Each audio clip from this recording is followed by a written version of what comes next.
सुनसान सड़क की दोनों तरफ घना जंगल था। उस रास्ते पर निशांत तेजी से भागता हुआ जा रहा था। उसको अपने पीछे चलते हुए 2 कदमों की आहट साफ सुनाई दे रही थी। वह आहट एक साए की थी। निशांत जितना उस साए से दूर भागने की कोशिश करता, वो साया हर वक्त उसे खुद के साथ ही नजर आता। वह भागते हुए मैदान में पहुंच गया। उसे लगा अब वो इस जंगल से निकल गया है, मगर जैसे ही उसने कदम आगे बढ़ाया, उसके पैर वहीं के वहीं रुक गए। वह किसी मैदान में नहीं बल्कि एक कब्रिस्तान में खड़ा था और सामने ढेर सारी कब्र थी। निशांत की काम्या से शादी हुए अभी 1 साल ही हुआ था। दोनों की फर्स्ट मैरिज एनिवर्सरी थी। सुबह से ही काम्या उसका इंतजार कर रही थी, मगर निशांत किसी जरूरी काम से शहर से बाहर गया हुआ था। यार, तुम तो शादी की पहली एनिवर्सरी पर ही मेरे साथ नहीं हो। भला कोई अपनी नई नई शादी में अपनी पत्नी से इस तरह का मिसबिहेव करता है क्या? काम्या, मुझे खुद अच्छा नहीं लग रहा है कि मैं इस वक्त तुम्हारे साथ नहीं हूँ, मगर यदि जरूरी मीटिंग नहीं होती तो मैं तुम्हें अकेला छोड़कर कहीं नहीं आता। बस कुछ ही देरी की बात है। जैसे ही ये मीटिंग खत्म हो जाएगी मैं तुम्हारे पास आ जाऊंगा। ठीक 5 बजे रेडी रहना, तुम्हारे लिए एक जबरदस्त सरप्राइज है। मुझे नहीं चाहिए कोई सरप्राइज, बस तुम जल्दी से आ जाओ। अब हाँ, बस कुछ घंटे की बात है, मैं तुम्हारे सामने हाजिर हो जाऊंगा।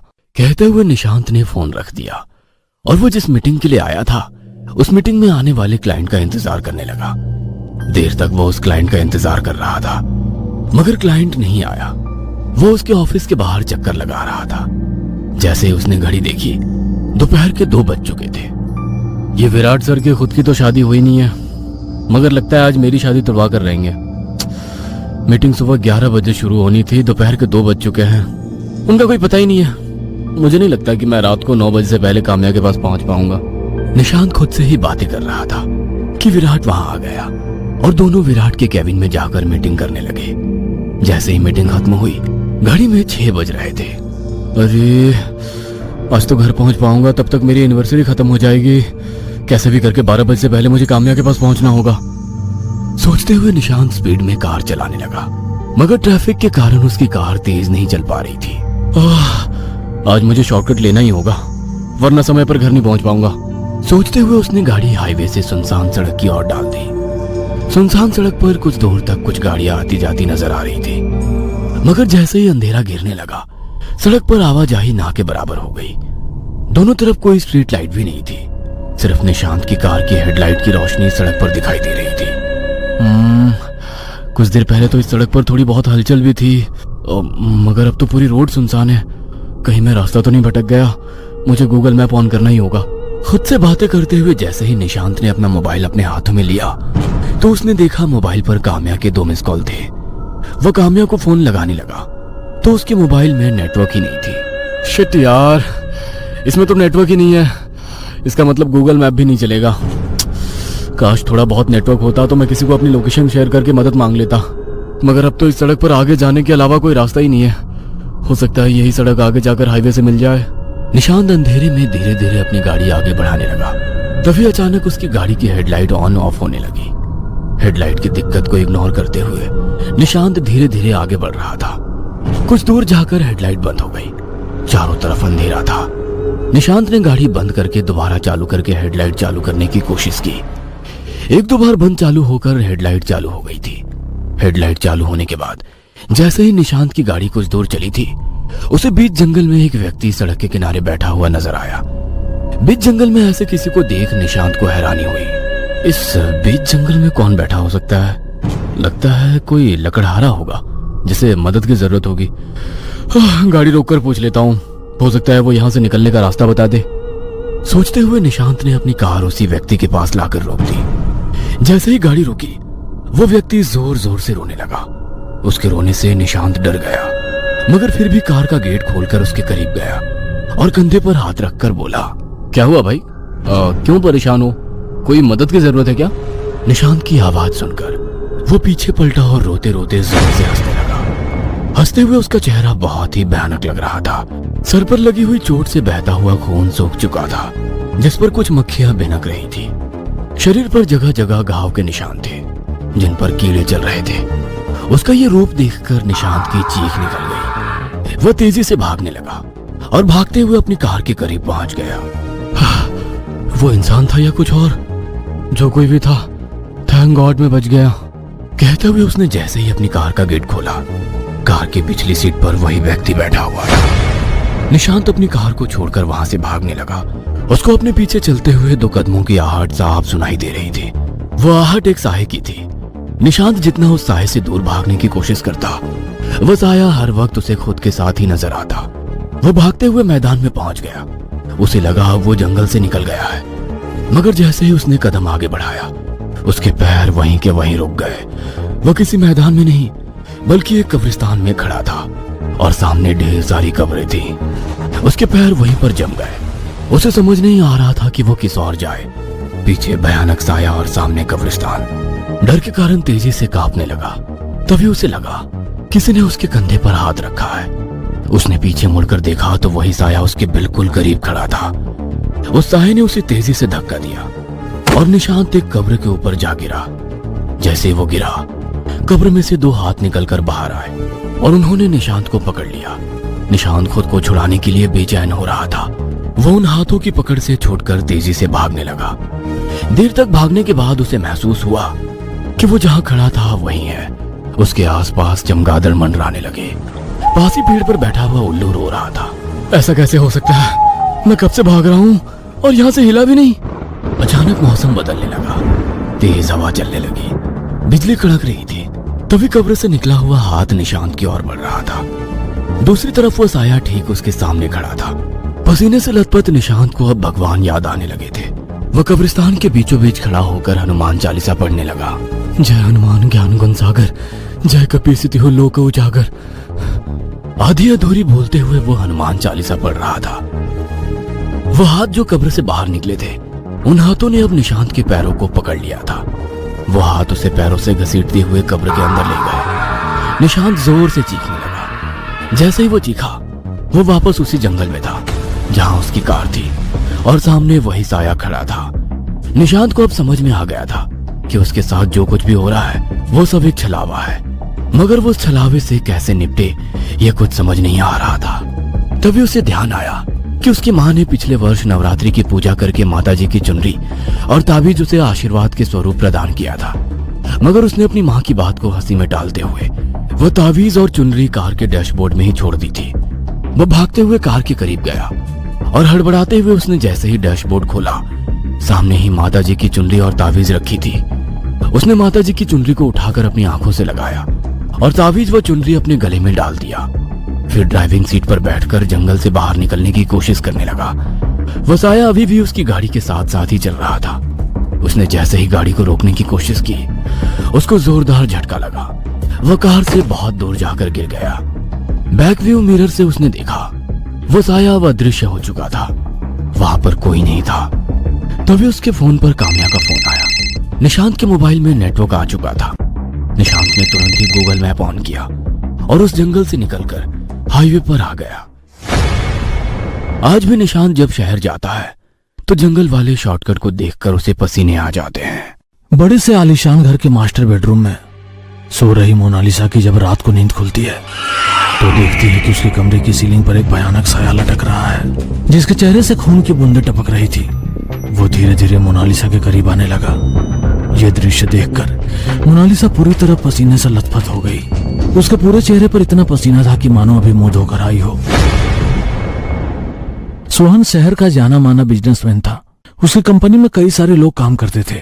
उन्हीं में से एक थी मोनालिसा, जो दिखने में बहुत ही खूबसूरत थी। उसकी नजर सोहन की दौलत पर थी। काम के बहाने उसने धीरे धीरे सोहन का दिल जीता और उससे शादी कर उसके घर आ गई। मोनालिसा, आज मैं बहुत खुश हूँ। मुझे यकीन नहीं हो रहा कि हम दोनों साथ में जीवन बिताने वाले हैं। यकीन तो मुझे भी नहीं हो रहा है मेरी किस्मत पर। कहीं ऐसा ना हो कि तुम मुझे धोखा दो। मोनालिसा, तुम धोखा देने के बारे में सोच भी कैसे सकती हो? मैंने तुम्हें दिलो जान से चाहा है और फिर आज रात हमारी सुहाग रात है और तुम धोखे के बारे में बात कर रही हो। सोहन, हमारी सुहाग रात तभी होगी जब तुम मेरी कुछ शर्तों को मानोगे। शर्त? कैसी शर्त? तुम अपनी पूरी जायदाद मेरे नाम कर दो। कहीं ऐसा ना हो कि तुम मेरा यूज करके मुझे धोखा दे दो। जब तक तुम ऐसा नहीं करोगे तब तक तुम मेरे करीब नहीं आ सकते। कहते हुए मोनालिसा अपनी सुहागरात पर ही अपने पति से अलग सो जाती है। अगले दिन ही सोहन ने वकील को बुलाकर अपनी सारी जायदाद मोनालिसा के नाम कर दी।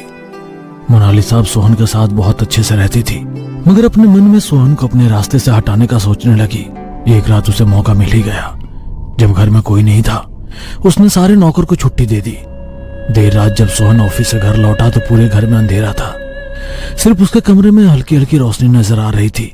वो अपने नौकर और मोनालिसा को आवाज देने लगा। जब किसी ने कोई रिप्लाई नहीं किया तो वो मोबाइल की रोशनी में धीरे धीरे अपने कमरे की ओर बढ़ने लगा। कमरे से लाइट रोमांटिक म्यूजिक की आवाज आ रही थी। सोहन एक्साइटेड हो गया। उसे लगा शायद मोनालिसा ने उसके लिए कुछ सरप्राइज प्लान किया है। जल्दी जल्दी भागते हुए अपने कमरे में पहुंचा। मोनालिसा बेड पर उसका इंतजार कर रही थी। उसे इस तरह देख सोहन के दिन भर की थकान दूर हो गई। अपने हाथ का ऑफिस बैग साइड के काउच पर रखकर वो मोनालिसा के करीब पहुंचा। जैसे ही उसने मोनालिसा की गालों पर किस किया, पीछे से दो लोग आए और उन्होंने एक भारी चीज से सोहन के सर पर वार कर दिया। सोहन वहीं तड़पकर बेहोश हो गया। उन लोगों ने तुरंत सोहन के शरीर को चेक किया तो सोहन जिंदा था। अरे ये तो अभी जिंदा है। क्या फर्क पड़ता है, जिंदा है तो मर जाएगा। जल्दी से इसे बोरी में डालो और इसे ले जाकर घर के पीछे जो गड्ढा खुदा है उसमें डाल दो। किसी को कानों कान खबर नहीं होनी चाहिए। गड्ढा पूरी तरह से भर देना। सोहन उस समय जिंदा था, मगर मोनालिसा की बातें सुनकर उसके जिंदा रहने की इच्छा मर गई। वो धीमी आवाज में बोला, मोनालिसा, तुमने मुझे बहुत बड़ा धोखा दिया है। मैं लौट कर जरूर आऊंगा, तुमसे बदला लेकर रहूंगा। उसकी बात सुनकर मोनालिसा जोर जोर से हंसने लगी और बोली, बदला तो तब लोगे जब जिंदा रहोगे। गड्ढे में अपनी अंतिम सांस लेना। Good bye mister. मोनालिसा के कहने पर उन लोगों ने जिंदा ही सोहन को गड्ढे में दफना दिया। कुछ दिनों तक तो मोनालिसा सोहन के लापता होने की अफवाह फैलाकर उसे ढूंढने का नाटक करती थी, मगर जैसे ही लोग सोहन को भूल गए, मोनालिसा उसकी दौलत पर ऐश करने लगी। ऐसे ही एक रात को वो अपने पुराने बॉयफ्रेंड के साथ टाइम स्पेंड कर रही थी।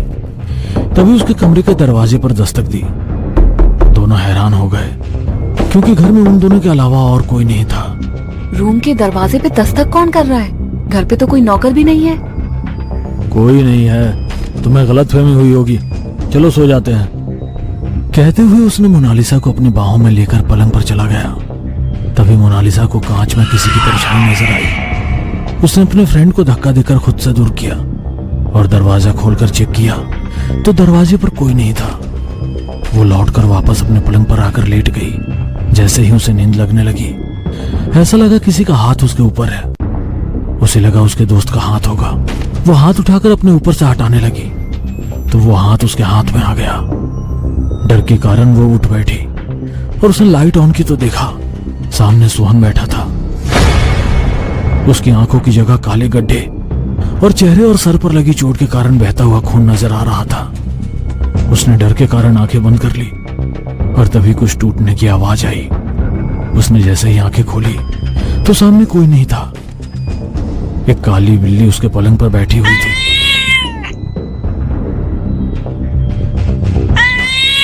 वो आंखें खोलकर चारों ओर सोहन को ढूंढ रही थी, मगर सोहन कहीं नहीं था। वो दोबारा पलंग पर लेट गई और जैसे ही उसकी नजर उसके कमरे की सीलिंग पर गई, वहां एक भयानक साया लटक रहा था जिसके चेहरे से खून की बूंदें टपक रही थी। वो धीरे धीरे मोनालिसा के करीब आने लगा। ये दृश्य देखकर मोनालिसा पूरी तरह पसीने से लथपथ हो गई। उसके पूरे चेहरे पर इतना पसीना था कि मानो अभी मुंह धोकर आई हो। जैसे ही वो साया उसके बिल्कुल करीब आया, मोनालिसा ने उसे अपने हाथों से धक्का दे दिया। दूर गिरकर वह साया अदृश्य हो गया। सारी रात डर के कारण वो सो नहीं पाई। अगली सुबह उसने उन दो लोगों को बुलाकर दोबारा सोहन की कब्र खुदवाई। सोहन उसी कब्र में था। उसकी लाश को देखकर मोनालिसा को यकीन हो गया कि कल जो कुछ भी हुआ था वो सब कुछ बुरा ख्वाब था। कब्र से लौटकर मोनालिसा खुद को रिलैक्स करने के लिए बाथटब में नहा रही थी। तभी बाथटब का पानी पूरी तरह से लाल हो गया। डर के कारण वो उससे निकलने के लिए खड़ी हुई तो ऐसा लगा किसी ने उसके पैरों को पकड़ लिया हो और वह बाथटब में खींचती चली गई। उसका चेहरा पानी के अंदर डूब गया था। उसे सांस लेने में तकलीफ होने लगी। वो मदद के लिए जोर जोर से चिल्ला रही थी। तभी अचानक उसे लगा कि वो पहले की तरह नॉर्मल ही है और बाथटब का पानी भी सही है। वो रिलैक्स होकर गहरी सांस लेने लगी। तभी उसकी निगाह सामने वॉश बेसिन पे गई। यहाँ पे उसे सोहन नजर आ रहा था। अब उसे लगने लगा था कि जो कुछ भी उसके साथ हो रहा है वो सब कुछ सोहन की आत्मा ही कर रही है। सोहन, मुझे पता है तुम मुझसे बदला लेने के लिए आए हो, मगर प्लीज मुझे माफ कर दो। मैंने तुम्हारे साथ बहुत गलत किया। मैं तुमसे अपनी गलती की माफी मांग रही हूँ। मुझे माफ कर दो प्लीज। इस तरह मुझे परेशान मत करो। मोनालिसा की बातें सुनकर सोहन की आत्मा मुस्कुराते हुए वहां से चली गई। अब रात दिन मोनालिसा सोहन की आत्मा को अपने आसपास महसूस करती और डर के कारण उसका जीना मुहाल हो गया था। एक दिन ऑफिस में कुछ लोगों के साथ मीटिंग चल रही थी। वो कंप्यूटर स्क्रीन पर अपनी प्रेजेंटेशन लोगों के साथ शेयर करने लगी। तभी उसे उसी वक्त कंप्यूटर स्क्रीन पर सोहन का साया नजर आने लगा। गुस्से में आकर उसने पास में रखा फूलदान कंप्यूटर स्क्रीन पर दे मारा। कंप्यूटर स्क्रीन बुरी तरह से चकनाचूर हो गया। उसके पास बैठे लोग अचानक से हुई इस हरकत को देखकर उसे हैरानी से देख रहे थे। सबके सामने मोनालिसा शर्मिंदा हो गई और मीटिंग छोड़कर अपने घर आ गई। ऐसे ही कई बार उसे अपने आसपास सोहन के होने का एहसास होता और वो कुछ ऐसी हरकत कर बैठती कि लोग उसे पागल समझने लगे थे। ऐसे ही एक दिन लोग पीठ पीछे उसका मजाक उड़ा रहे थे, जो मोनालिसा ने सुन लिया था। तुम लोगों को क्या लगता है मैं पागल हो गई हूँ? मैं पागल नहीं हूँ, मैं सच कह रही हूँ। मुझे हर दूर हन नजर आता है। वो मुझे मार डालेगा। हिम्मत है किसी को तो बचा ले मुझे उससे। तुम सच में सोहन के जाने के बाद पागल हो गई हो? सोहन हम सबको छोड़कर कहीं दूर जा चुका है, उसका कोई पता ही नहीं है, और तुम कहती हो कि वो तुम्हें नजर आ रहा है। सोहन कहीं नहीं गया है, यही है, देखो वो रहा सामने। कहते हुए वो सोहन के साए की तरफ इशारा करने लगी। सभी लोग उस ओर देखने लगे मगर उन्हें कोई नजर नहीं आया।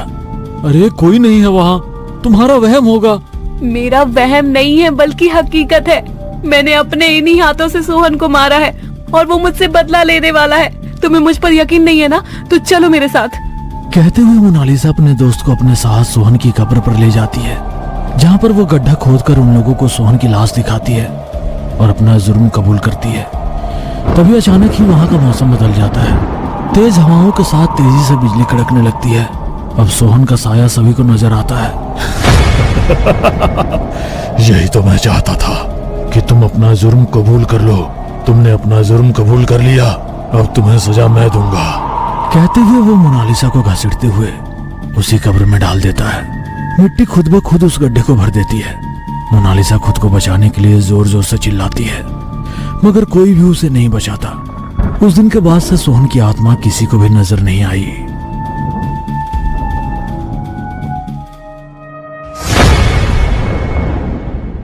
ये बात उन दिनों की है जब मैं कॉलेज की छुट्टियों में अपने घर आया हुआ था।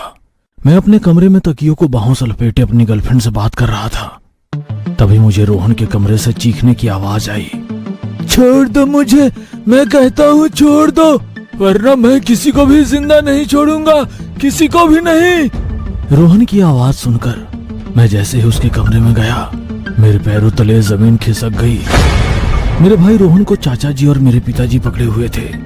दो शरीर से बलवान आदमी एक 12 साल के बच्चे को अपनी पूरी जी जान से पकड़े हुए थे। ये सब देखकर मैं पहले चौंक गया था, लेकिन जब मेरा ध्यान रोहन के नाखूनों पर गया तो मेरे होश उड़ गए। उसके नाखून में खून और मांस फंसा हुआ था, जो उसने अपना ही चेहरा और छाती नोच के इकट्ठा किया था। रोहन पहले से ही अपने ही खून में लहूलुहान हो रखा था, पर मैं जान नहीं पा रहा था कि मेरे छोटे भाई को क्या हो गया, इतना चिल्ला क्यों रहा है, और पिताजी और चाचा जी उसे पकड़े क्यों हैं। मुझे बहुत डर लगने लगा। अपने भाई को दर्द से चीखता देख मैं उसकी मदद के लिए उसके पास जाने को ही हुआ था कि तभी माँ ने मुझे रोकते हुए कहा, रुक जा अर्जुन, अभी तेरे दादा आते ही होंगे, अभी ठीक हो जाएगा, तू फिक्र मत कर। माँ अभी अपनी बात पूरी कर ही रही थी, तभी दादाजी आ गए। दादा ने आते ही कहा, बता कौन है तू और कहां से आया है? क्यों परेशान कर रहा है मेरे पोते को? तू क्या चाहता है बता। दादा की बात सुनते ही रोहन की आंखें पहले से और बड़ी भयानक हो गई थी। वो गुस्से में अपने मुंह के अंदर का मांस काटकर खाने लगा था और उसका पूरा मुंह लहूलुहान हो चुका था। उसकी लाल लाल आंखें और चेहरा गुस्से से काला पड़ चुका था। कौन है तू? बोलता क्यों नहीं? आखिर चाहिए क्या तुझे? जहाँ से भी आया है वहीं पर चला जा। तुझे जो कुछ भी चाहिए हम तुम्हें दे देंगे, लेकिन इस बच्चे को छोड़ दे। दादाजी के इतना कहने पर भी रोहन लगातार चीखता और चिल्लाता रहा। फिर अजीब अजीब सी आवाजें निकालने लगा। रोहन एक पल में खूब रोता तो अगले ही पल जोर जोर से हंसने लगता। मैं भी माँ के साथ एक कोने में खड़ा अपने भाई को ये सब करता देख रहा था। घर वालों को भी रोहन की अब चिंता होने लगी थी, क्योंकि दादाजी के पूछने पर भी रोहन ने उनके किसी भी सवाल का जवाब नहीं दिया था। सुरेश और विक्रम, रोहन को जल्दी पूजा घर में ले चलो, अब आगे का काम वहीं होगा। दादाजी की बात सुन पापा और चाचा ने रोहन को कसकर पकड़ लिया था। रोहन ने भी पूजा घर का नाम सुनते ही खौफनाक रूप धारण कर लिया और चिल्लाने लगा, नहीं नहीं, वहां मत ले जा, मुझे वहां मत ले जा। रोहन जोर जोर से कहता हुआ भागने की कोशिश करने लगा, लेकिन मेरे चाचा और पापा उसे घसीटते हुए पूजा घर में ले गए। वो पहले से काफी शांत भी हो गया था। बोल, कौन है तू और यहाँ क्यों आया है? क्या चाहता है? इस बच्चे ने क्या बिगाड़ा है तेरा? अरे इसे क्यों परेशान कर रहा है? बोल बोल, वरना यहीं तुझे भस्म कर दूंगा। दादा की बात सुनकर रोहन ने पहले तो सभी घर वालों को एक नजर देखा। मैं मसान हूँ और इस लड़के ने मेरे घर को बर्बाद किया। मैं 3 साल से सो रहा था, इसने मुझे नींद से जगाया है, इसलिए मैं इस लड़के को नहीं छोड़ूंगा, इसको तो अपने साथ लेकर ही जाऊंगा। बहुत देर बाद रोहन ने हम सबसे कुछ कहा था, जिसे सुन सभी घर वाले दंग थे। माँ, ये मसान क्या होता है? रोहन ठीक तो हो जाएगा ना माँ? अर्जुन, छोटे बच्चों की आत्माओं को मसान कहते हैं। ऐसे बच्चे जो किसी गंभीर बीमारी या बड़ी बेरहम मौत मरते हैं, और जब उनकी कोई इच्छा अधूरी रह जाती है तब वो इंसानों को परेशान करते हैं, जैसे अभी तेरे भाई को कर रहा है। माँ की बातें मैंने बड़ी ध्यान से सुनी थी। मैं इस बारे में सोच ही रहा था। तो इस बच्चे को छोड़ दे, इससे जो कुछ भी हुआ अनजाने में हुआ होगा। तुमको परेशान करने का इसका कोई इरादा नहीं था। इसके बदले में जो तुम कहोगे वो मैं करूंगा। ठीक है, तो सबसे पहले तुम मेरा स्थान बनवा दो और लाल कपड़े में सिंदूर और अंडा और पेड़ा मेरे स्थान पर रख दो। मैं एक शरीर को छोड़ दूंगा। ठीक है, आज ही ये सब काम करवा दिया जाएगा। तुम इसे छोड़ दो और अब यहाँ से चले जाओ। दादा के कहते ही मेरे भाई को एक झटका जैसा महसूस हुआ और वो वहीं बेहोश होकर जमीन पर गिर गया। हम सब उसे कमरे में ले आए और कुछ देर साथ रहने के बाद हम अपने अपने काम में लग गए थे कि तभी रोहन की आवाज पूरे घर में गूंज गई। माँ, मुझे भूख लगी है, जल्दी खाना दो। उसकी ये आवाज सुनकर मैं रोहन को सही सलामत देख खुश था, पर मेरी ये खुशी ज्यादा देर तक रहने वाली नहीं थी। ऐसा नहीं है कि दादा ने मना से किया हुआ वादा पूरा नहीं किया था, बल्कि 2 दिन के अंदर ही रोहन की बताई हुई जगह पर एक मसान का स्थान बनवा दिया गया था और वहां पर लाल कपड़े में सिंदूर और अंडा पेड़ा चढ़ा दिया। 2 दिन तक सब नॉर्मल रहा, लेकिन तीसरे दिन भाई ने फिर से पहले जैसा चीखना चिल्लाना शुरू कर दिया था। सभी लोग असमंजस में थे, क्योंकि जो भी मसान ने मांगा था दादाजी ने वो सब कर दिया। एक बार फिर से दादा और दादी जी को घर बुलाया गया और इस बार दादा पहले से भी ज्यादा गुस्से में थे। फिर आ गया यहाँ, हमेशा के लिए कैद होना चाहता है? जो तूने कहा था वो सब कुछ तुझे दिया, फिर भी तू इस बच्चे को परेशान कर रहा है। दादाजी की बात सुनकर रोहन और जोर से चिल्लाया। लगता है तू ऐसे नहीं मानेगा, तुझे सबक सिखाना ही पड़ेगा। इसे एक बार फिर से पूजा घर में ले चलो। दादाजी ने पापा और चाचा से कहा था और रोहन भी पूजा घर जाने के नाम पर और जोर जोर से चीखने लगा था। अब तो वो इतना तेज चिल्ला रहा था कि आसपास के मोहल्ले वाले भी रोहन की चीख साफ सुन सकते थे और लोगों ने रोहन को लेकर अपनी ही कहानी बनाना शुरू कर दी थी। तभी हमारे घर दादा के दोस्त आए। उन्हें आते ही पता चल गया था कि आखिर रोहन के साथ क्या हो रहा है। उन्होंने दादा से तुरंत कहा, मोहन, जब ये तुझसे नहीं संभाला जा रहा तो क्यों इस बच्चे की जिंदगी के साथ खिलवाड़ कर रहा है? तुझे पता है ना, ये मसान बड़ा ही उज्जड़ है। किसी से शमशान के अघोरी लीलाधर को बुलवा लो। ये मसान तो क्या, बड़े से बड़ा जिन पिशाच भी पानी मांगते हैं उसके सामने। अपने दोस्त की बात सुनकर दादा ने कुछ सोचते हुए चाचा से तुरंत कहा, विक्रम, जल्दी जाओ और अघोरी लीलाधर को ले आओ। गांव के बाहर नदी के पास ही शमशान है। वही अघोरी लीलाधर अपने 2 शिष्यों के साथ रहते थे।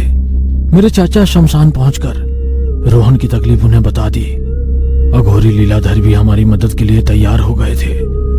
फिर कुछ देर बाद अलख निरंजन कहते हुए घर में प्रवेश हुए।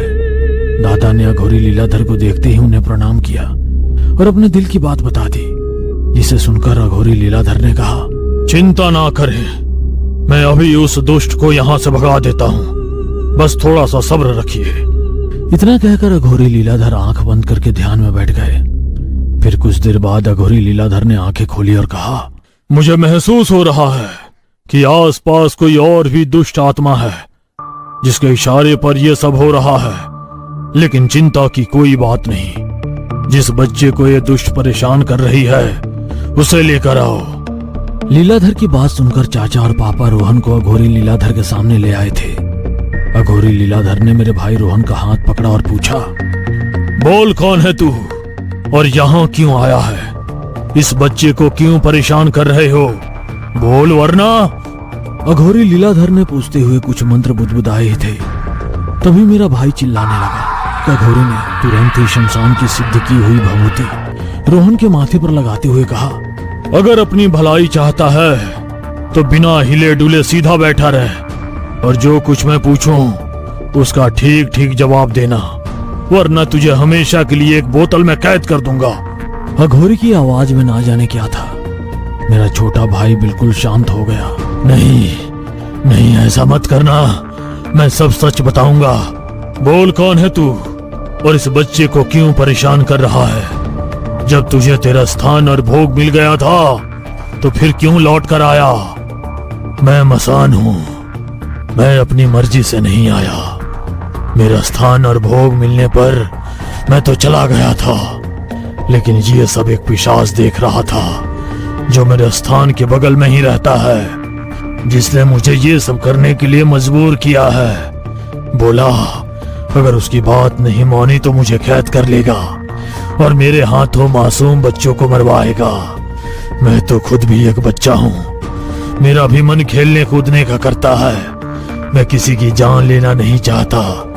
मुझे अच्छा नहीं लगता जब कोई बच्चा तकलीफ में हो, क्योंकि मैं भी किसी रोज इसी तकलीफ में तड़प तड़प कर मर गया था।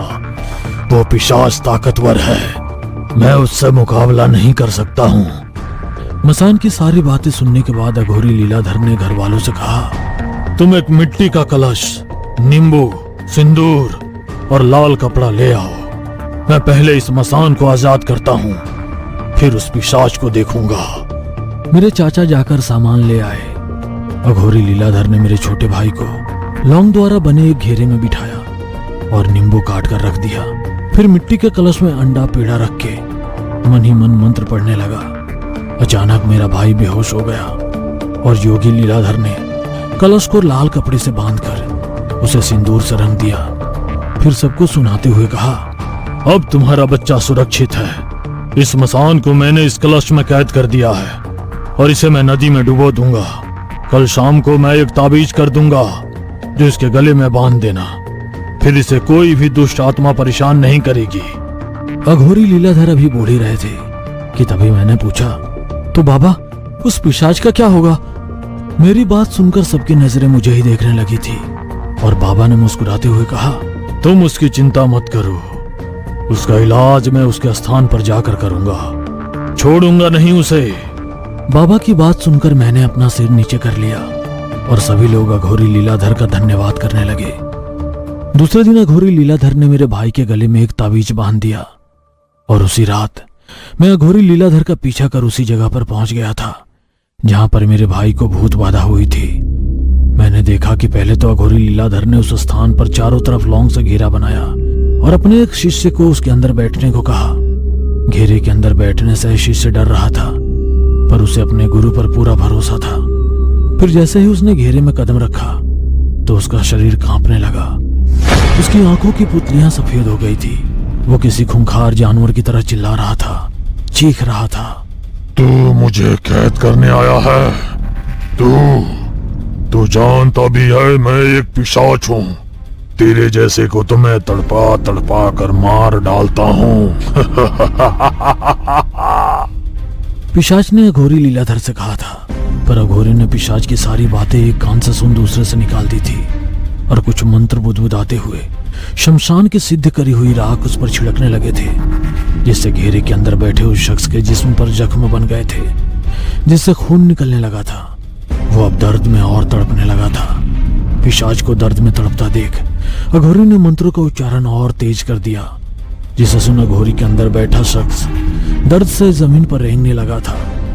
उसने पहले तो अपने नाखूनों से अपना जिस्म नोचा और जमीन में गड्ढा कर उसमें समाने की कोशिश करने लगा, पर अघोरी अपने मंत्रों से उस पिशाच को जितना तड़पा सकता था उसे उतना तड़पाया। फिर एक छोटे मटके में अंडा फोड़ते ही शिष्य अपने आप ही बेहोश होकर जमीन पर गिर गया और अघोरी ने छोटे मटके को लाल कपड़े से बांधा और वापस शमशान चला गया। मैं आज भी अक्सर उस जगह पर जाकर बैठ जाता हूं जहां मेरे भाई को उस मसान ने परेशान किया था और उस मसान को पिशाच ने। मुझे तो ऐसा कुछ नहीं लगा, लेकिन हाँ, एक अजीब सी ठंडक जरूर महसूस होती है। अब ये भूत है, मसान है या फिर पिशाच, मुझे नहीं पता, लेकिन कुछ तो है, इतना तो मैं यकीन से कह सकता हूं।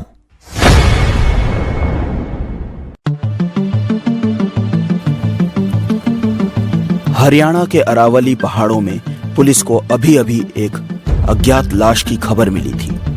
रात बहुत हो चुकी थी और उस रात को और खौफनाक बनाने में मूसलाधार बारिश ने उसका साथ देना शुरू किया। ऐसी बारिश और बार बार आती भयंकर बिजली की आवाज कि अपने आप कानों पर हाथ चले जाएं। लेकिन पुलिस का जो काम है वो न तो बारिश देखता है और न ही रात। और वे लोग उस जगह पहुंचे जहां पर वो लाश दिखी थी। बुरी तरह घायल वो शरीर, उसको साफ देखकर यह पता चल रहा था कि किसी ने बुरी तरह कोई दुश्मनी निभाई है। शरीर पर ढेर सारे चाकू के निशान, चेहरा पूरी तरह से बिगड़ा हुआ और शायद कुछ हड्डियां भी टूट चुकी थी। पुलिस ने बॉडी को सर्च करना शुरू किया तो देखा कि किसी का ड्राइविंग लाइसेंस उधर गिरा हुआ था, जिस पर खून के निशान भी थे। मालूम पड़ रहा था कि यही शख्स खूनी होगा। सुमित और अमन को हरियाणा से निकले हुए कुछ समय हो गया था। करीबन उन्होंने 400 किलोमीटर तक की दूरी तय कर ली थी। बाहर कड़ाके की सर्दी पड़ रही थी और पेट में चूहे दौड़ रहे थे। दोनों ने ढाबे पर रुककर अभी खाना ऑर्डर किया ही था कि तभी उनकी नजर गंदी हो चुकी गाड़ी पर गई। तभी सुमित ने ढाबे पर काम कर रहे एक छोटे से बच्चे से कहा, अरे छोटू, वो गाड़ी धो दे यार। गाड़ी धुलवाकर खाना खाकर दोनों ढाबे से बाहर निकलकर गाड़ी में बैठे ही थे कि तभी गाड़ी के बोनट पर एक उल्लू आकर बैठ गया और अपना सर घुमाकर विंडशील्ड से दोनों को घूरने लगा। सुमित ने विंडो नीचे करके हाथ बाहर निकाला और बोला, क्या बे उल्लू, जंगल का रास्ता भूलकर यहाँ आ गया? चल निकल यहाँ से, है हट, चल हट। सुमित गाड़ी स्टार्ट करने ही वाला था कि तभी उसकी डिक्की से आवाज आई। सुमित ने डिक्की चेक की, डिक्की खुली पड़ी थी, इसलिए उसने इस बात के बारे में ज्यादा सोचा नहीं और गाड़ी स्टार्ट करके चल पड़ा। गाड़ी चलाकर ढाबे से करीबन 1 किलोमीटर ही आगे बढ़े होंगे कि तभी सुमित के कंधे पर हाथ रखकर कोई पीछे से बोला, जरा गाड़ी लेफ्ट में रोकना। अमन चिल्लाया, अबे गाड़ी क्यों रोकी? इतनी तेज ब्रेक कोई लगाता है क्या? सुमित ने जो कहा उसको सुनने की उम्मीद अमन को नहीं थी।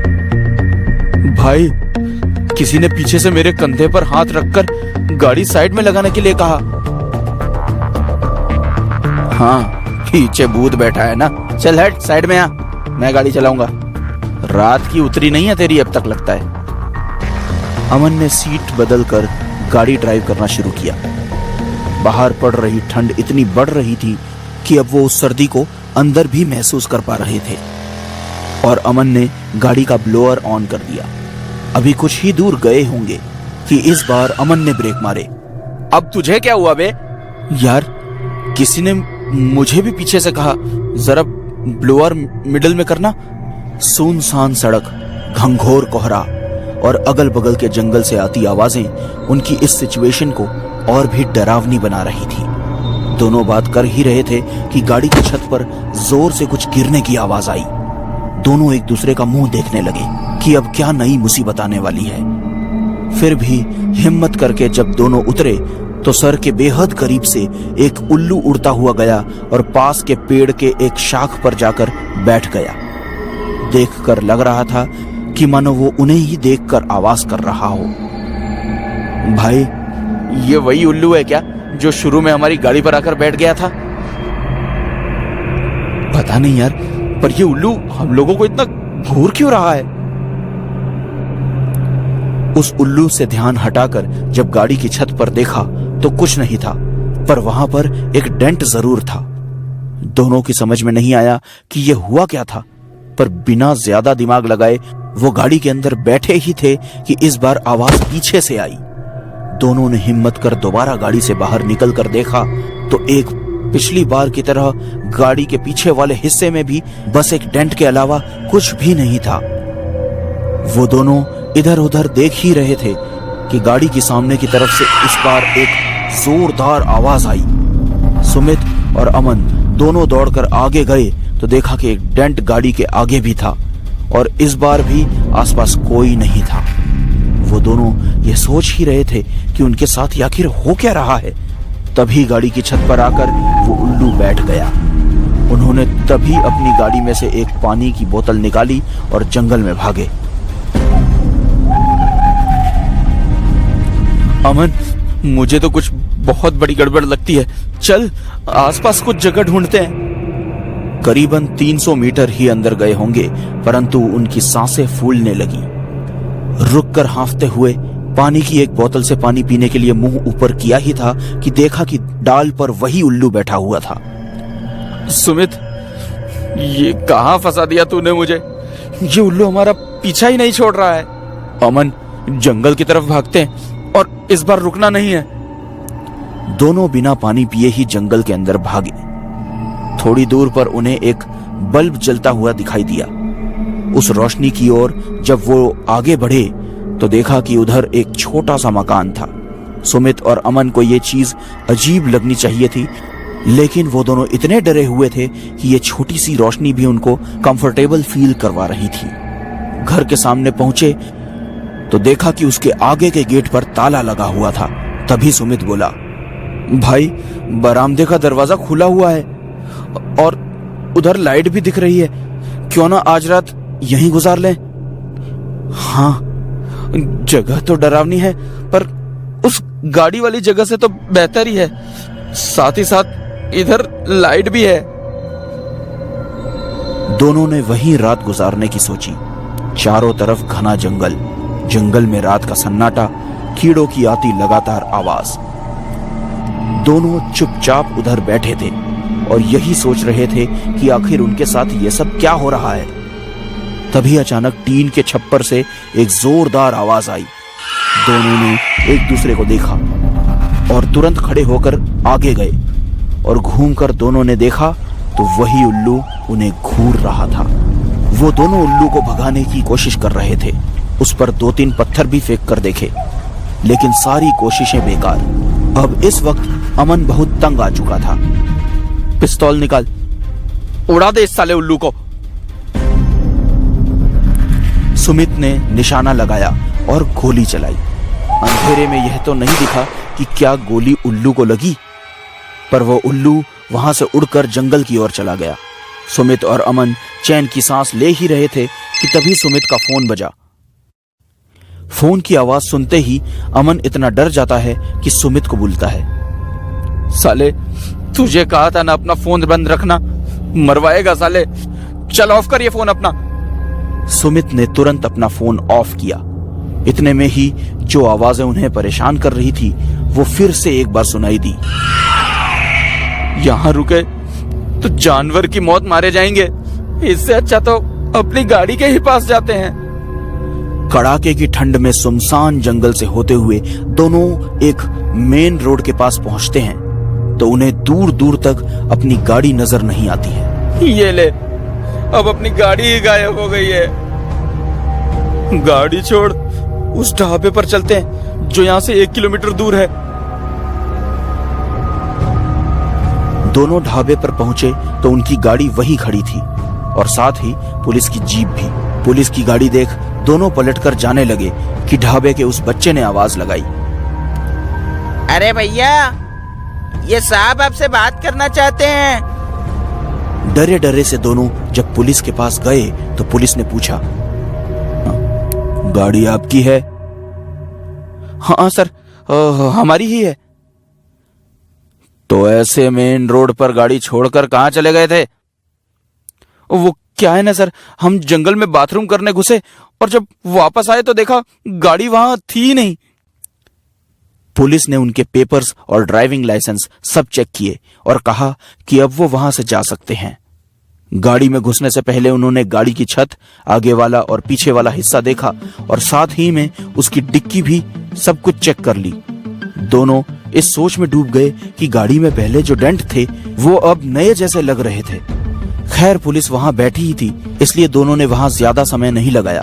दोनों जाकर गाड़ी में बैठे और गाड़ी स्टार्ट करने ही वाले थे कि तभी गाड़ी के बोनट पर वही उल्लू आकर बैठ गया और ऐसा लग रहा था कि वो शीशे से उस पार बस इन्हें ही देख रहा हो। उन्होंने उसे हटाने के लिए गाड़ी के वाइपर्स चला दिए, लेकिन फिर भी वो वहीं बैठा रहा। उसके बाद अमन बाहर निकलकर उस उल्लू को उड़ाने लगा। वो अंदर आकर बैठा और दोनों गाड़ी स्टार्ट करके चल दिए। दोनों के चेहरे पर एक अजीब सी मुस्कान थी जिसमें न जाने उन्होंने कैसे राज छुपाए हुए थे। अभी थोड़ी दूर ही गए थे कि उनकी गाड़ी खराब हो गई। लाख कोशिश के बाद भी गाड़ी शुरू नहीं हो रही थी। सुमित जब गाड़ी से उतरा तो एक अजीब सी फीलिंग उसे होने लगी, क्योंकि ये एग्जैक्टली वही जगह थी जहां उनकी कार थोड़ी देर पहले रुकी थी। नीचे उतरने के लिए जैसे ही सुमित ने गाड़ी का दरवाजा खोला था कि तभी फिर वो उल्लू उसकी गाड़ी पर आकर बैठ गया। फिर से यही। यह देखकर उसकी हालत और भी खराब होने लगी कि तभी वो गाड़ी में बैठकर एक बार फिर गाड़ी शुरू करने लगा। उसकी सारी कोशिश जब बेकार हो गई तो सुबह तक वेट करने के अलावा उसके पास कोई ऑप्शन नहीं था। गाड़ी की सीट को थोड़ा पीछे कर दोनों सोने की तैयारी करने लग गए कि तभी थोड़ी देर में डिक्की से एक आवाज आई। सुमित, तूने वो आवाज सुनी जो मैंने सुनी? हाँ, लेकिन गाड़ी से नीचे उतरने की कोई जरूरत नहीं है, चुपचाप बैठा रहे यहीं पर। थोड़ी देर में वो आवाज अपने आप बंद हो गई और दोनों ने चैन की सांस ली। आज की रात दोनों के साथ इतना कुछ हुआ था कि कब उनकी आंख लगी उन्हें पता ही नहीं चला। आंख लगने के 2-4 मिनट बाद ही किसी ने उनके शीशे पर दस्तक दी। सुमित और अमन दोनों की आंख अचानक खुली, पर दरवाजा किसी ने नहीं खोला। जब शीशे की दस्तक बंद हुई, गाड़ी के ऊपर सामने और पीछे की तरफ एक आवाज, अबे बाहर निकल, कितनी दूर भागेगा, निकल बाहर। हड़बड़ाकर दोनों गाड़ी से बाहर निकले तो देखा पुलिस के लोग डंडे से उनकी गाड़ी पर बुरी तरह से मार रहे थे। दरअसल सुमित और अमन ने ही उस आदमी की हत्या की थी जिसकी लाश पुलिस को हरियाणा से बरामद हुई। दोनों ने नशे की हालत में पहले उस आदमी को मिलने के लिए बुलाया और फिर उनका पैसा न लौटाने पर उसकी बेरहमी से हत्या कर दी। हरियाणा पुलिस ने वो बरामद लाइसेंस राजस्थान पुलिस को दे दिया था, जो कि राजस्थान का ही निवासी था।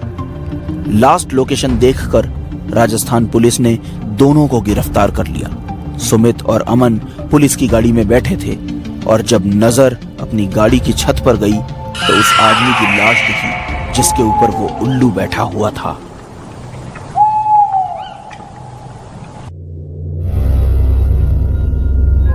बेंगलोर में रहने वाली रौनक और पूर्वा की अभी नई नई शादी हुई थी और अपने खानदान के रिवाज के हिसाब से शादी के महीने भर के अंदर अपने कुल देवता का आशीर्वाद लेना होता था और इसलिए रौनक पूर्वा को लेकर अपने पुश्तैनी घर आया था, जो कि बेंगलोर से दूर एक कस्बे में था। रास्ते में रौनक बस खामोशी से ड्राइव करता रहा और पूर्वा तरह तरह के सवाल करती रही। तुम्हारा घर कैसा है? क्या पुराने जमाने की हवेली जैसा है? अच्छा, क्या तुम्हारे घर पर अभी भी कोई रहता है? तुमने अपना बचपन वहीं गुजारा है ना? लेकिन रौनक बस चुप था और पूर्वा नाराज होकर बोली, चुप ही रहना था तो अकेले आते। तभी रौनक ने गाड़ी रोकी और बोला, घूंघट कर लो, मेरा गांव बस अब शुरू हो रहा है। जल्दी रौनक ने अपनी गाड़ी एक बड़ी सी हवेली के सामने रोकी और गाड़ी से उतरा। उसके साथ ही पूर्वा भी उतरी और उसने आसपास देखा तो सब कुछ बिल्कुल वीरान सा था। पूर्वा को वो जगह बड़ी मनहूस लग रही थी। तभी एक बूढ़ा वहां से गुजरा और रौनक उससे बोला, अरे शंभू काका, आपने मुझे पहचाना नहीं? मैं रौनक। लेकिन वो बूढ़ा रौनक और उसके साथ खड़ी पूर्वा को बस घूर कर देखता चला गया। पूर्वा को ये सब बहुत अजीब लग रहा था। पूर्वा रौनक का हाथ पकड़ती हुई बोली, रौनक, क्या यहाँ रहना जरूरी है? हम किसी और जगह रह लेते हैं ना, वहीं से कुलदेवी के मंदिर जाकर पूजा कर लेंगे। नहीं पूर्वा, यहाँ घबराने जैसा कुछ नहीं है। असल में क्या है ना, ये गांव का पिछला हिस्सा है, इसलिए सुनसान हो गया है। लोग आगे की तरफ जाकर बस गए हैं। तुम मेरे साथ आओ। इतना कहकर रौनक ने पूर्वा का हाथ पकड़ा और उसे लेकर हवेली के बड़े से दरवाजे के पास गया और उस टूटे फूटे दरवाजे से होते हुए वो अंदर गया। हवेली के बाहर बड़ा सा बगीचा था जो अब बिल्कुल उजड़ चुका था। बड़ी बड़ी घास उग गई थी और हवेली भी बहुत जर्जर स्थिति में थी। दीवारों से सारे रंग उखड़ चुके थे। पूर्वा चारों तरफ देखती हुई बोली, ये तो किसी भूत बंगले जैसा लगता है। तभी पूर्वा की नजर हवेली के सबसे ऊपर बने एक कमरे पर गई और उसे लगा जैसे वहां खड़ा कोई उन लोगों को देख रहा है। और पूर्वा घबराती हुई बोली, रौनक, वो देखो, वहाँ कोई है। और रौनक ने उस तरफ देखते हुए कहा, यहाँ कोई नहीं है पूर्वा। इस जगह पर सालों से कोई नहीं रह रहा। मेरी माँ के मौत के बाद ये जगह बिल्कुल ही वीरानी है। बल्कि माँ भी अपने अंतिम दिनों में मेरे साथ ही थी, यहाँ नहीं। शाम होने के करीब आ चुकी थी और अब बिल्कुल वक्त नहीं था कि कमरों की सफाई करके वहां रहा जाए। इसलिए रौनक और पूर्वा ने हॉल में ही साफ सफाई कर अपने लिए सोने जितनी जगह बना ली और अपने साथ लाए खाने पीने के सामान से काम चला लिया। हॉल में ही लेट गए। रौनक देख रहा था कि पूर्वा डरी हुई है। रौनक पूर्वा का हाथ पकड़ते हुए बोला, तुम डर क्यों रही हो? मैं हूं ना तुम्हारे साथ, और ये जगह तो मेरा ही घर है। मेरा बचपन यहाँ बीता है। और पूर्वा रौनक को गले लगाती हुई बोली, वो सब तो ठीक है रौनक, लेकिन इस जगह की हालत तो देखो, यहाँ लाइट तक नहीं है। वो तो अच्छा हुआ हम अपने साथ टॉर्च ले आए। रौनक पूर्वा को शांत करता हुआ बोला, ये सब छोड़ो, अभी हम हमारी बात करते हैं। इतने में ऊपर वाले कमरे से कुछ जोर से गिरने की आवाज आई और रौनक और पूर्वा दोनों हड़बड़ाकर उठकर बैठ गए। पूर्वा डरती हुई बोली, ये क्या था रौनक? शायद कुछ गिर गया होगा। कबाड़ी तो भरे हुए हैं ना। और तुम रुको, मैं एक बार देख कर आता हूँ। और रौनक टॉर्च लेकर ऊपर की तरफ बढ़ गया। रौनक उस कमरे की तरफ बढ़ा जहाँ से वो आवाज आ रही थी और उसने जैसे ही कमरे को खोला वहां सब कुछ बिल्कुल शांत हो गया। ऐसा लग ही नहीं रहा था कि इस कमरे में कोई हलचल हो रही थी। तभी उसकी नजर गई सामने लगी एक अलमारी पर जिसके कुंडी में एक बड़ा सा त्रिशूल फंसा हुआ था।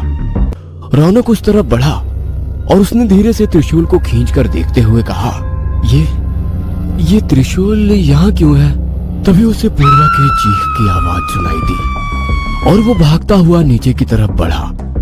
दूसरी तरफ रौनक के जाते ही पूर्वा को ऐसा लगा जैसे उसके बगल में कोई बैठा हुआ है और किसी के सांसों की गर्मी पूर्वा को अपने चेहरे पर महसूस हो रही थी।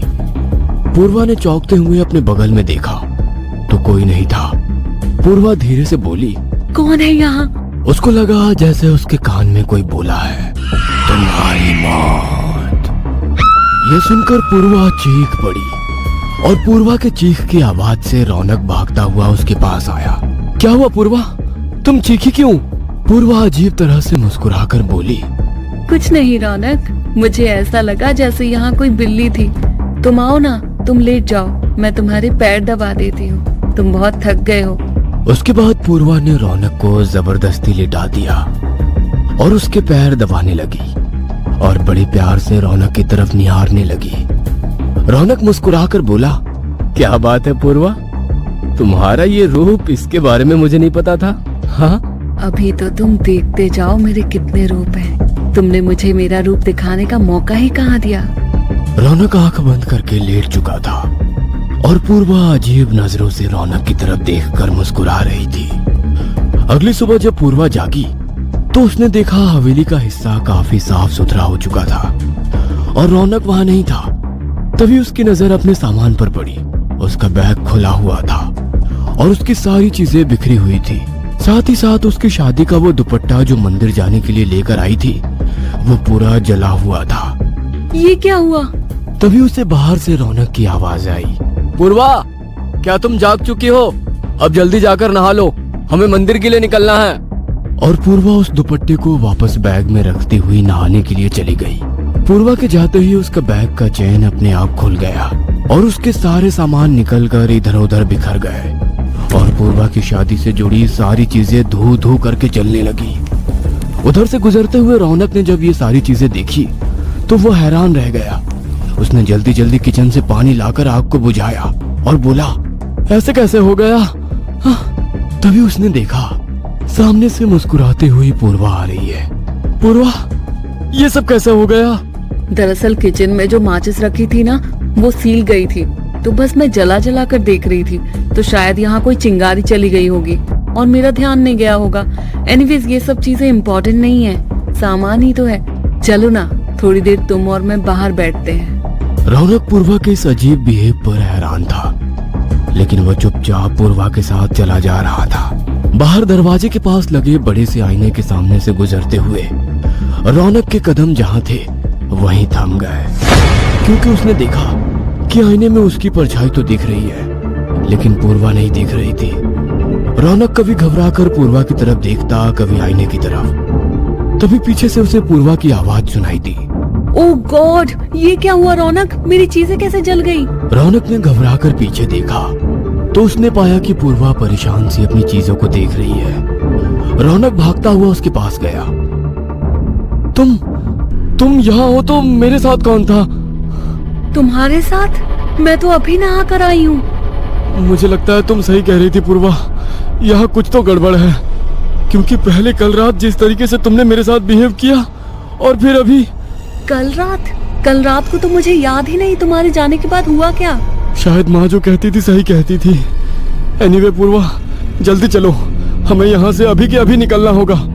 रौनक ने अभी इतना ही कहा था कि तभी हवेली के सारे खिड़की दरवाजे अपने आप बंद हो गए और हवेली में चारों तरफ अंधेरा फैल गया और वहाँ हंसी ठहाके की आवाज तो कभी वो आवाज रोने में बदल जाती, कभी पायल की झंकार में बदल जाती, तो कभी कंगन की खनखन आहट में बदल जाती। पूर्वा और रौनक को ऐसा लगने लगा था जैसे कोई तेजी से उनके इर्द गिर्द नाच रहा है। और पूर्वा बोली, रौनक ये सब क्या हो रहा है? तभी रौनक और पूर्वा के सामने एक काला साया उभरने लगा और पूर्वा डरते हुए रौनक के पीछे जाकर खड़ी हो गई और इन दोनों के देखते ही देखते वो काला साया एक लाल साड़ी वाली औरत में बदल गया। उसका चेहरा बुरी तरीके से झुलसा हुआ था और उसके चेहरे से खून और कीड़े टपक रहे थे। पूर्वा को उसे देखकर घिन आने लगी थी। तो आखिर तुम मुझे पहचान गए पतिदेव? और उसने जैसे ही रौनक को पतिदेव कहा, पूर्वा हैरानी से बोली, रौनक क्या तुम इसे जानते हो? कौन है ये? इससे पहले रौनक और कुछ बोलता, रौनक को लगा जैसे किसी ने उसे तेजी से धक्का दिया है और रौनक दूर जाकर गिर गया और वो लाल साड़ी वाली औरत तेजी से पूर्वा के पास आई और उसका गला पकड़ती हुई बोली, मैं तुझे बताती हूँ मैं कौन हूँ। मैं हूँ कनकलता, रौनक की बीवी, उसकी असली बीवी, जिसे उसने शादी के 2 दिन बाद ही छोड़ दिया और हमेशा के लिए चला गया। यह सुनकर पूर्वा हैरानी से रौनक की तरफ देखने लगी। इस वक्त पूर्वा को डर नहीं लग रहा था, बल्कि रौनक के लिए नफरत हो रही थी। कनकलता, छोड़ दो पूर्वा को, इसमें पूर्वा की कोई गलती नहीं है, ये सब मेरी गलती है। देखो, मैं तो तुमसे शादी नहीं करना चाहता था, बल्कि मैं तो शादी ही नहीं करना चाहता था। मैं तो अपनी पढ़ाई करना चाहता था, अपना करियर बनाना चाहता था। वो तो माँ ने मेरी शादी तुमसे जबरदस्ती करा दी, लेकिन जबरदस्ती शादी तो हो गई, लेकिन मैं तुम्हें अपनी पत्नी नहीं मान पाया और मैं चला गया। वहां जाकर मुझे पूर्वा से प्यार हुआ और कुछ दिनों पहले हमने एक दूसरे से शादी कर ली है। देखो, मैं मानता हूँ कि तुम्हारी मौत के बाद भी मैं नहीं आ पाया, मैंने पति का कोई धर्म नहीं निभाया, इसलिए मुझे सजा दो, लेकिन इसमें पूर्वा की कोई गलती नहीं है। तुम्हें जो करना है मेरे साथ करो, इसे छोड़ दो। रौनक, तुमने मुझसे इतनी बड़ी बात छुपाई?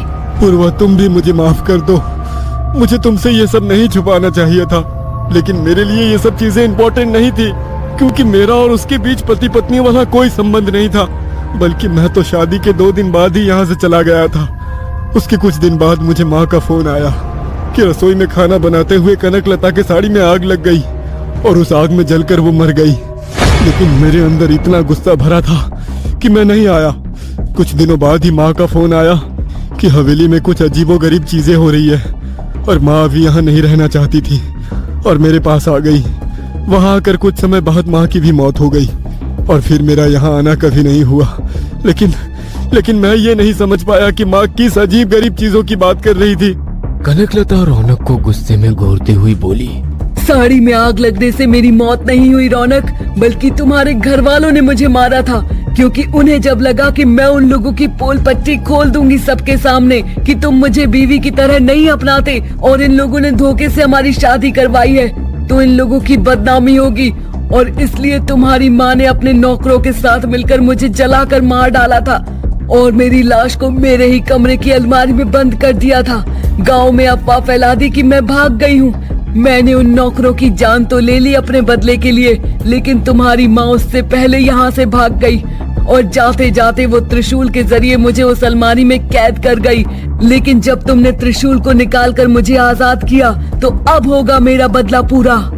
देखो, मुझे इस बारे में कोई आइडिया नहीं था। तुम्हें जो सजा देनी है मुझे दे दो। तुम अपनी मौत का बदला मुझसे ले लो, लेकिन पूर्वा को छोड़ दो। लेकिन कनकलता इनकार करती हुई बोली, मुझे तुम चाहिए, मेरा पति, और वो इसकी जान लेने के बाद ही संभव है। इतना कहकर कनकलता ने पूर्वा के गले पर अपनी पकड़ मजबूत करने लगी और रौनक को समझ नहीं आ रहा था कि अब वो क्या करे और कैसे वो पूर्वा की जान बचाए। तभी रौनक को कुछ याद आया और वो भागता हुआ ऊपर कनकलता के कमरे में गया। अपने सामने अलमारी देखी जिसमें से उसने कल रात त्रिशूल निकाला था।